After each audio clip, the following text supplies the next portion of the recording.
Hello, my name is Randy Borges, and today I'm going to be applying a cognitive behavior restructuring session in family systems for behavior modification. So I'm going to go over the history first. Angela and her daughter Susie have been getting along well until this year when Susie started her senior year in high school. Angela is a single mother and Susie is the only child. Angela has a good relationship with Susie's father. Susie has been an honor student until this past semester.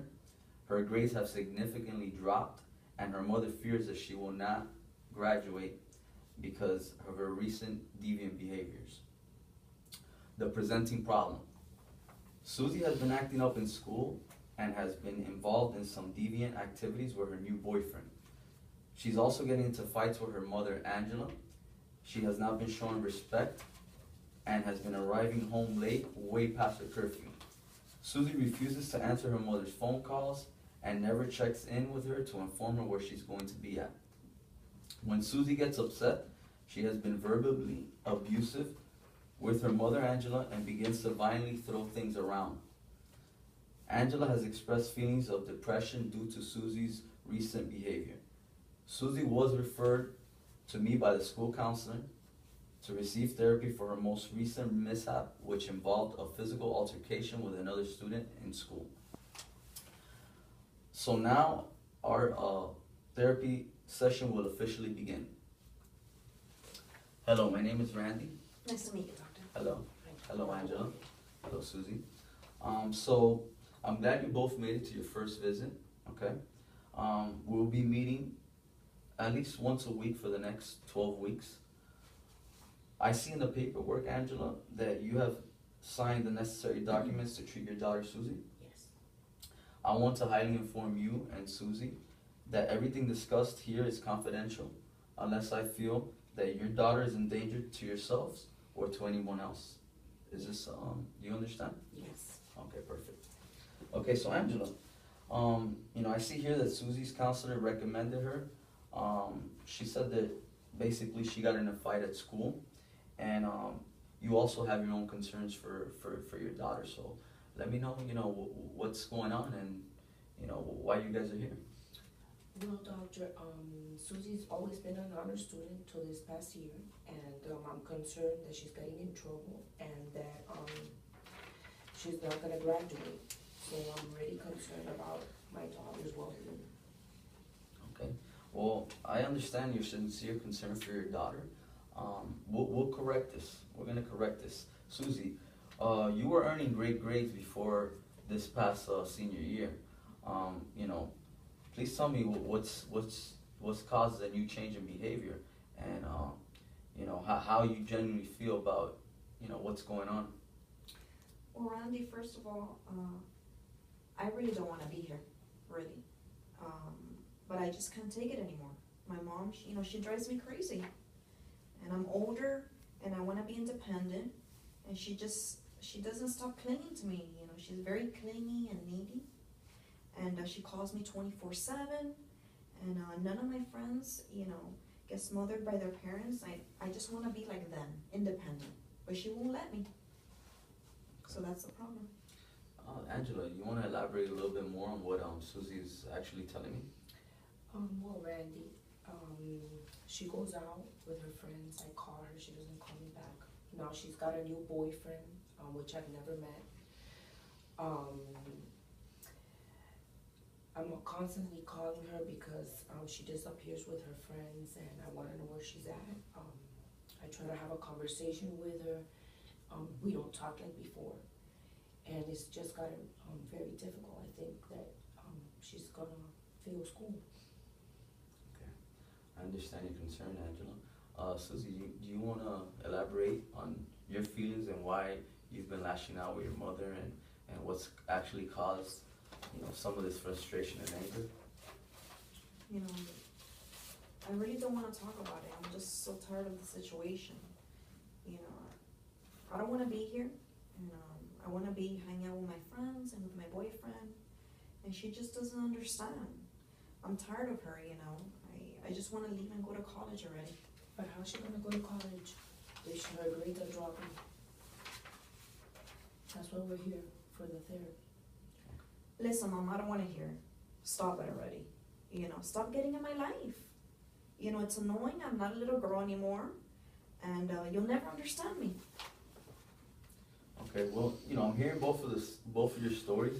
I'm listening to both sides. I'm understanding, Angela, that you're not happy. You've been feeling sad lately because of your daughter's actions and, her behavior, and her not checking in with you when she's supposed to and not picking up your phone calls.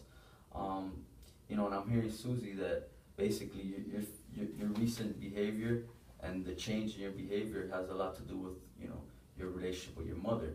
That she's, you feel smothered, and your behavior has changed because of that. Can you tell me what you feel you're struggling with? I'm struggling with her, with my mom. She needs to let go and let me live. I've been under her skirt forever, and I'm growing up. I really can't wait to leave and go to college. Okay. All right. I understand, Susie. From what I see, we're gonna work with you. We're gonna work on your primary issues and what exactly is triggering these negative emotions. It's gonna take a collective effort between the three of us. We're gonna improve your behavior because I do understand you don't want to be here. So, your physical altercation with another student unfortunately brought you to your school counselor's office, which then brought you to my office. But I'm gonna do everything I can to help you out, Susie. I'm gonna also need your cooperation, and your mother's only, she's only worried about you because she really cares about you. I know you want to finish your senior year so you can head off to college. So let's do this. Okay. It's apparent that these issues have been triggered negatively by some issues that we're gonna continue exploring later on in other sessions. But I believe the both of you can have a healthy relationship and have a loving relationship. Angela, we're gonna work on some of your feelings once we correct this relationship. There's some things that we can positively do to reinforce Susie's positive behaviors from the previous semesters, and how she was acting before we actually got to this point. Okay.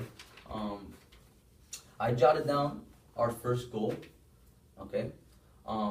What I want to do is I want to accomplish within the next few sessions is the dynamics between you two.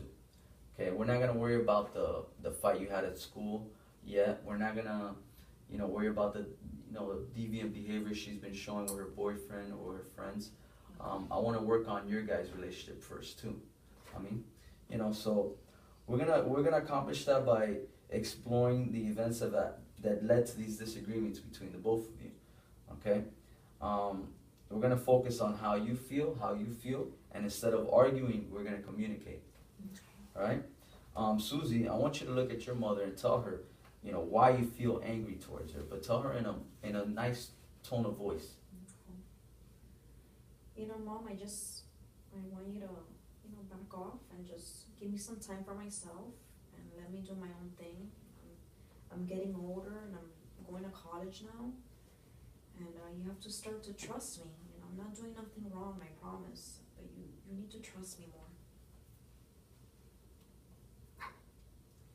You have to understand that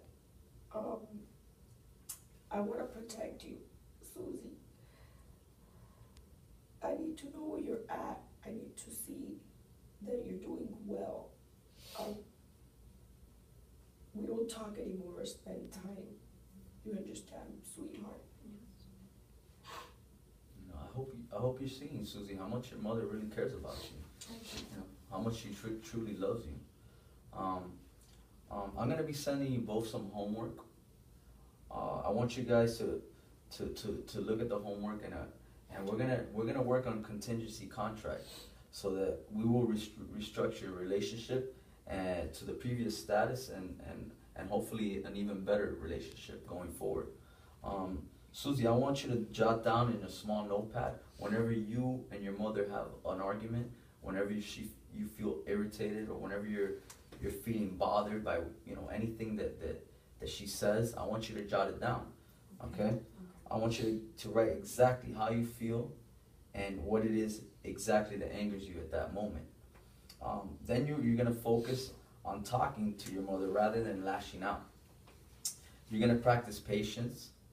You're gonna practice responsibility, and you're gonna practice expressing your feelings in a more respectful manner. In time, we will figure out what it is exactly in the environment that are triggering these feelings. Angela, when Susie's out with her friends, I want you to give her some space. Instead of calling her all the time, send her a text message. Okay, this is gonna get, Susie to have her own independence, and it's also gonna have her trust you a little bit more. If you really need to call her, limit it to emergencies only. Okay. And Susie, whenever she texts you, just send her a text message back, letting her know you're fine and exactly where you are. That's what she just wants to know, what you're up to, and it doesn't have to be long, just so she knows that you're safe. Okay. Okay? I need you to support your daughter and allow her to make some decisions. This way she's gonna become more independent and she's gonna, become more autonomous. Unfortunately, our time is running out, but I hope to see you guys next week and have a great week and work on your homework. Okay? Thank you, doctor. Thank you. Thank you.